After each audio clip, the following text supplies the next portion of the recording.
How to trade in Binance. In order to trade in Binance, you just simply need to open app and then you are gonna see this trade option directly from the home screen. Just simply tap to the trade option and then you will be into this section where you will get this convert option at very first. Now you just simply need to choose what type of trade that you need to do.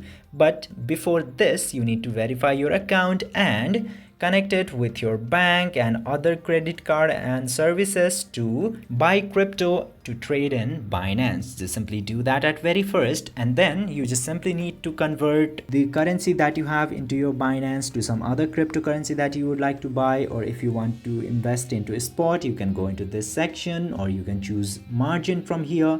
First, you need to learn how to buy and sell in Binance. You can do it from this section. You just simply need to spend the currency that you have to buy cryptocurrency, which you can trade in Binance. Or you can also get this alpha option. You have a lot of other options such as feature and P2P. You can also copy the trade from other traders in Binance. So this is the basic information on how to trade in Binance. I hope this helped you. If yes, don't forget to hit that subscribe button.